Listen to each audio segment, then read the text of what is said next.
Bending stresses पे numericals पे हम जा रहे हैं।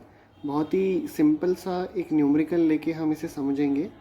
देखो क्या दिया है इस न्यूमेरिकल में, simply supported beam having a rectangular cross section as shown in figure. ये उसका क्रॉस सेक्शन है, 300 उसका विड्थ है और 450 उसका डेप्थ है, और ये सिंपली सपोर्टेड बीम है। ठीक है, is subjected to a UDL of 15 kilonewton per metre over its entire length of the beam of 8 metre. इसका क्या मतलब हुआ कि एक बीम है हमारा सिंपली सपोर्टेड, इस पे यूडीएल है, इसका लेंथ 8 मीटर है और इसका जो इंटेंसिटी है वो दिया है 15 किलो न्यूटन पर मीटर इस न्यूमेरिकल के हिसाब से। 8 metre length, 15 kilonewton per metre. और क्या कैलकुलेट करने को कहा गया है? Calculate bending stresses in tension and compression zone, also draw the stress distribution diagram. अब यहाँ पे आप देखो कि ये जो उसका क्रॉस सेक्शन दिया हुआ है, ये रेक्टेंगल दिया गया है 300 और 450 mm। ठीक है, अब ये रेक्टेंगल होने से न्यूमेरिकल काफ़ी सिंपल हो जाता है। कैसे? इसको थोड़ा सा बड़ा ड्रॉ कर लेते हैं अपन। ये हो गया क्रॉस सेक्शन।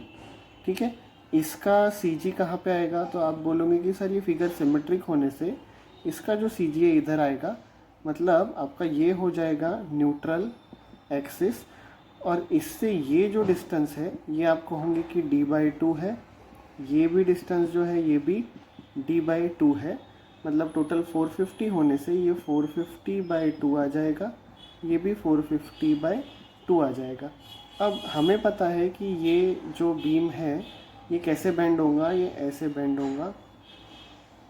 ठीक है, इसमें बॉटम में टेंशन, टॉप में कॉम्प्रेशन आएगा।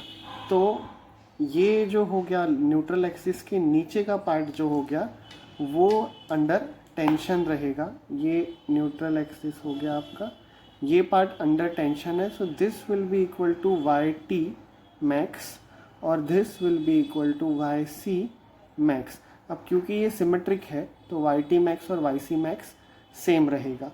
ये अपना जो इंट्रोडक्टरी पार्ट था उसके लिए था। अब अपन मेन न्यूमेरिकल पे चढ़ते हैं कि हमें इसे सॉल्व कैसे करना है और इसमें जो स्टेप्स इन्वॉल्व है वो क्या क्या है। देखो आप लोगों को पता है कि फ्लेक्सरल फार्मूला क्या है, m/i इज इक्वल टू सिग्मा/y।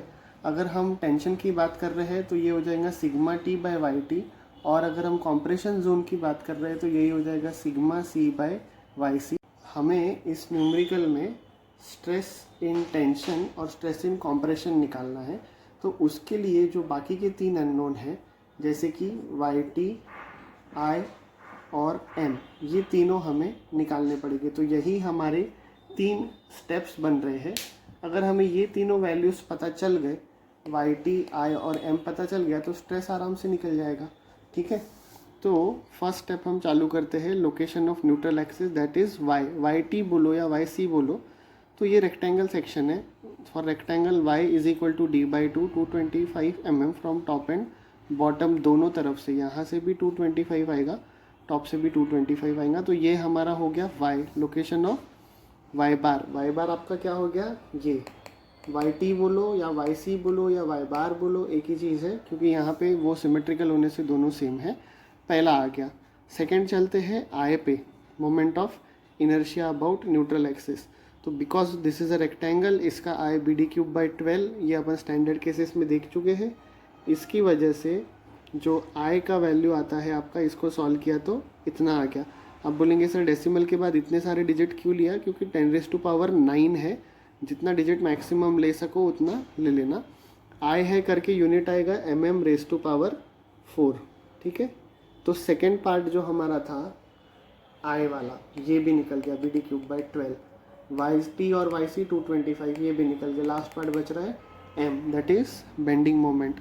अब हम लोगों को न्यूमेरिकल में दिया गया है इस तरह का कि 8 मीटर लेंथ है, 15 किलो न्यूटन पर मीटर का उस पर यूडीएल है, तो ये इस तरह से बेंड होगा। मैक्सिमम बेंडिंग मोमेंट का वैल्यू आएगा WL²/8।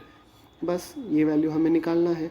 W है 15, L है 8² divided by 8, so 120 kilo newton metre आया इन दोनों के यूनिट के हिसाब से।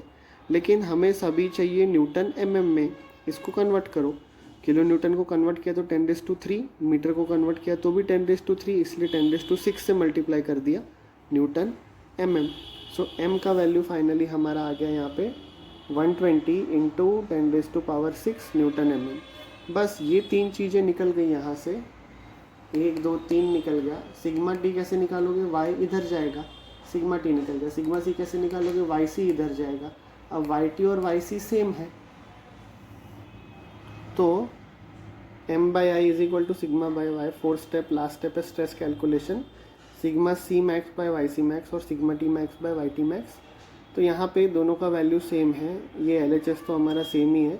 Ultimately sigma C equal to sigma T equal to 11.85 आ गया। अब उसका डायग्राम, बेंडिंग स्ट्रेस डिस्ट्रीब्यूशन, ये हमने देखा था कि स्ट्रेस डिस्ट्रीब्यूशन डायग्राम कैसे ड्रॉ करना है।